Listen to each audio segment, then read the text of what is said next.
Let's move on from the internationals now and talk Newcastle, because it's a big few days for them. They return to action on Super Sunday against Tottenham after their takeover was, of course, completed last week. But will Steve Bruce still be in charge for that game? Well, this is what we know. He's met with Amanda Staveley face-to-face for the first time yesterday, and we expect him, Joe, to be relieved of his duties before that game.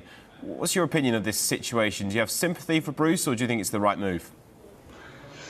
I do feel for him because he's been put in a very difficult position as a manager over the last, particularly 2 years. And delighted for Newcastle. You saw the jubilation and all the scenes outside the stadium. And it's been a long time coming. There's been a lot of talk. And I just think with change and the takeover, they'll want to freshen things up.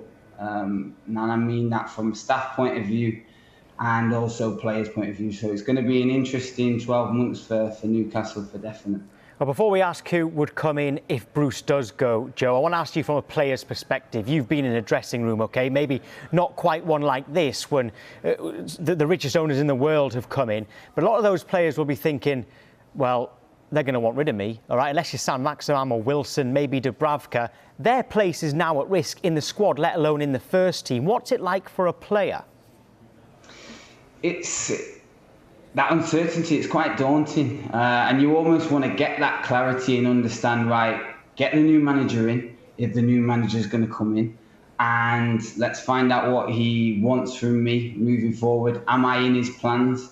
If not, then obviously I've got to be looking elsewhere. So it's not nice. I think getting a new manager in as soon as possible and just getting that clarity within the squad as to where they want to go and what the strategy is moving forward is paramount.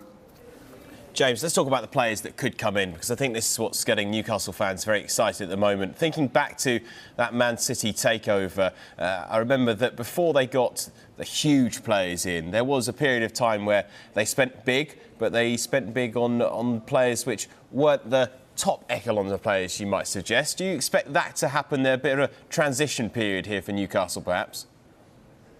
Jasper, absolutely. Look, I don't want to stamp on their parade, but I'm not sure if we'll be seeing Kylian Mbappe, Neymar, Messi, Ronaldo all turning up at St James's Park anytime soon. Look, this is going to be a long process. We've heard from the owners, we've heard from Amanda Staveley, as you said, and she's always reiterated this is long term. This is not a quick in and out. This is something we want to look to improve this football club from the ground up. They're looking to do so much with the infrastructure as well. They need to improve the training facilities, all the facilities around St James's Park. They're talking about developing a women's team up there. They're talking about an academy up there.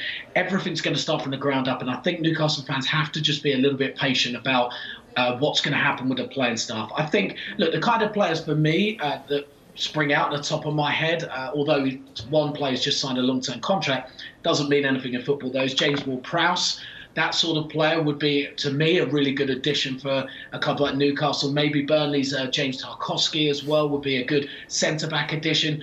They definitely need improvements, but they need to be realistic at the start. Look, let's remember they're in a relegation zone still. They're not going to attract the best players in the world right now when they're still fighting for their Premier League survival. It's going to take time, but I would say, the level of players that I suggested are realistic aims for Newcastle.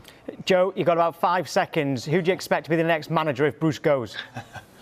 Roberto Martinez, because Graham Jones is still in there, so I'm just going to throw that out there. A good one. OK, you've got 2 seconds, James. Frank Lampard.